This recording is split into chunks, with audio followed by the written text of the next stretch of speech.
The 70s were the golden era of riffs. Before autotune, before laptops, it was just fingers on strings, amps cranked up, and pure attitude. These weren't just intros, they were hooks, weapons, identities. You didn't need to hear the lyrics. The riff told you everything. We're counting down the 10 greatest guitar riffs of the 70s, the ones that made your head move before the drums even kicked in. Let's plug in and get loud. Number 10, Paranoid by Black Sabbath, 1970.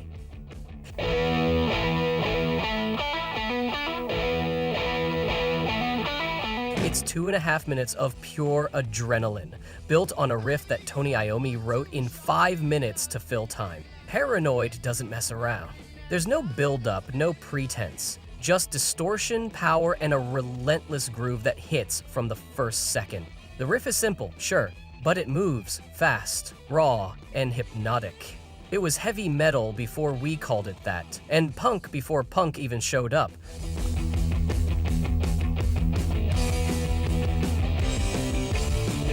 Iommi recorded it with 2 fingers literally after losing the tips of the others in a factory accident. That didn't slow him down. It defined his sound, thick, sludgy, and unmistakably Sabbath. Paranoid reached number 4 in the UK and cracked United States radio with a vengeance. 1 riff, 2 chords, and a whole new genre was born.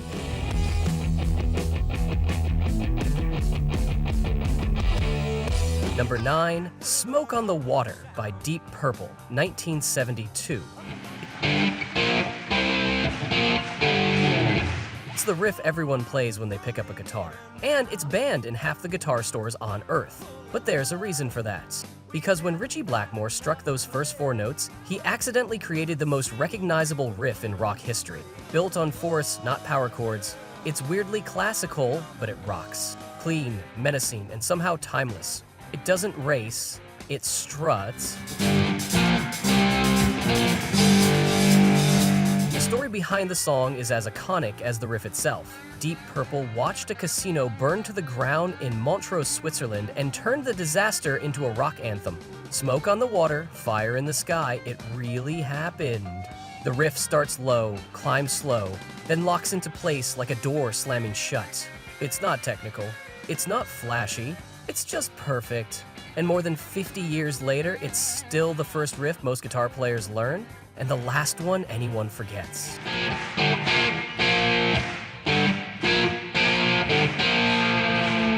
Number 8, Walk This Way by Aerosmith, 1975.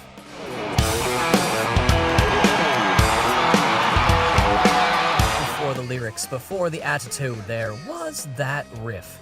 Joe Perry's signature groove on Walk This Way didn't just power a hit song, it defined Aerosmith. It's funky, it's sharp, and it bounces with swagger. Inspired by James Brown but drenched in rock distortion, Perry created a riff that walked the line between hard rock and funk, and it walked it perfectly.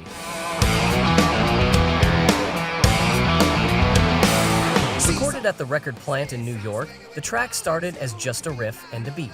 It wasn't until Steven Tyler watched Young Frankenstein and scribbled down the phrase, "walk this way," that the rest of the song came alive.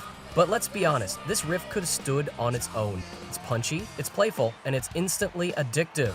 Then, in 1986, Run DMC sampled it, and the riff exploded all over again. 2 decades, 2 genres, same 4 bars of guitar. That's when you know it's legendary.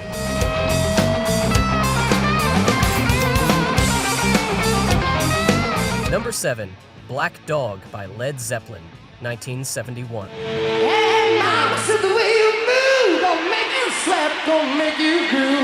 It doesn't start with guitar, it starts with silence.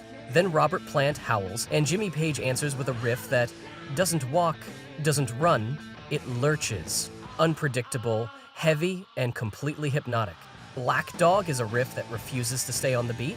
It's slippery, it loops in odd time, never quite landing where your ear expects, and that's exactly what makes it brilliant. The way you swing, gonna make you burn, gonna make you stay. Jimmy Page built the riff off a descending blues pattern, but twisted it into something mechanical and menacing. Meanwhile, John Bonham anchors the chaos with one of the most locked-in drum grooves of the decade. Recorded for Led Zeppelin 4, the band wanted a riff that was dirty and complex, a deliberate contrast to the acoustic beauty of Stairway to Heaven. And they got it. This isn't just a riff you play, it's a riff you chase. Black Dog peaked at number 15 on the Billboard Hot 100. Not bad for a song that sounds like it came from another dimension.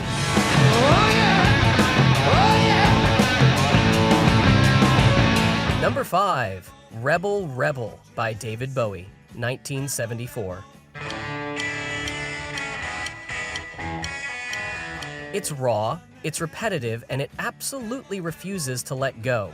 Rebel Rebel was David Bowie's last great glam rock anthem, and the riff? He played it himself. No Mick Ronson, no backup guitar army, just Bowie, plugging in and spitting out one of the dirtiest, catchiest guitar lines of the decade.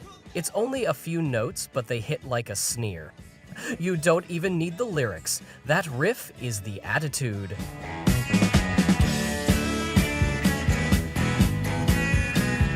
Recorded for the Diamond Dogs album, Bowie built it around the riff first, then rapped the rest of the song around it. And it shows. It drives everything forward, no chorus needed. Rebel Rebel wasn't his biggest hit, but it became a signature moment in his live sets. Because that riff speaks loud, gender-bending, rule-breaking, no apologies rock. You've got your mother in a whirl, and Bowie's got you hooked before the first line even finishes.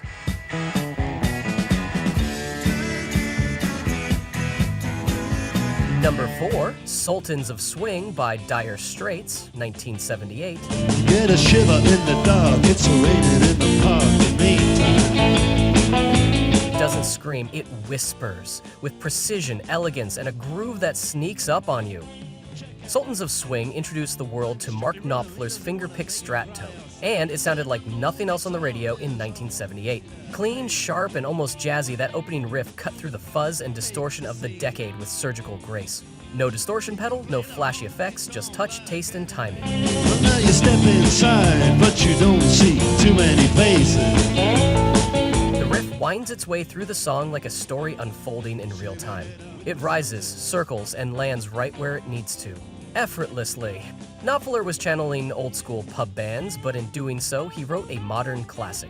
It wasn't bombastic, it wasn't angry, it was cool, cooler than it had any right to be. Sultans of Swing wasn't just a great debut, it was a reminder that sometimes the most powerful riff is the one that doesn't shout, it glides. Way on down south. Way on down south. Number 3, Sweet Emotion by Aerosmith, 1975.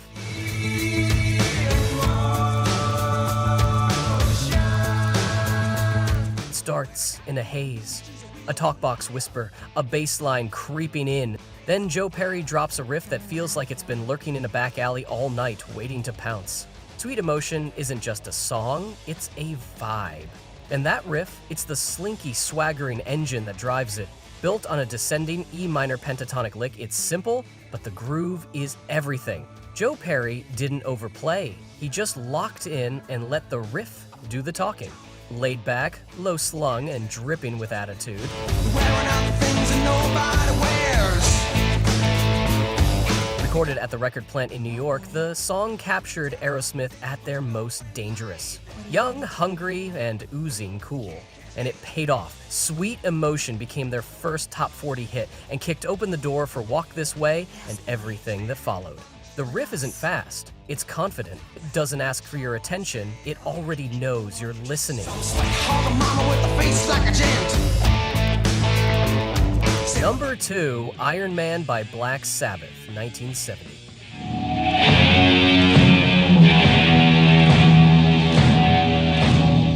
It's slow, it's heavy, and when it hits, it feels like the earth just shifted under your feet. Iron Man isn't just a riff, it's a monster.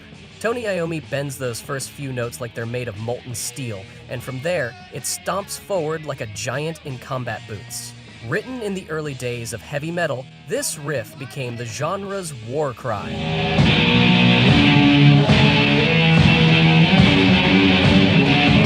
It's dark, simple, and absolutely massive. Every note is like a punch in the gut, and yet it grooves hypnotically. The band recorded it in a single room with minimal overdubs.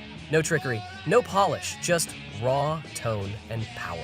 Ozzy called it the heaviest thing we'd ever done, and audiences agreed.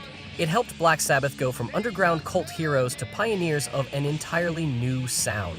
Iron Man wasn't just a riff, it was the birth of heavy. And more than 50 years later, it still marches on like nothing can stop it.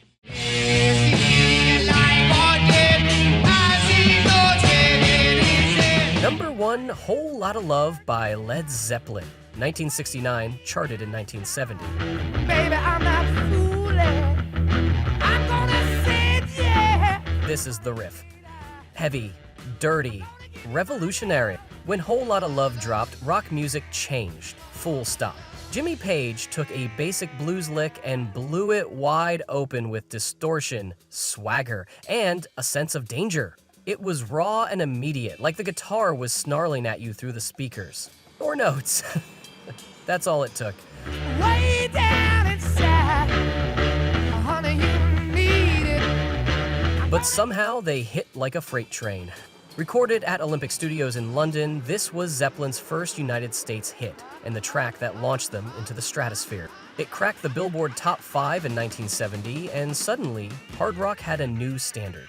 The riff itself is primal, stripped down to the essentials, but engineered with intent. Page doubled it, cranked the amp, and let the groove breathe. I'm gonna give you my love.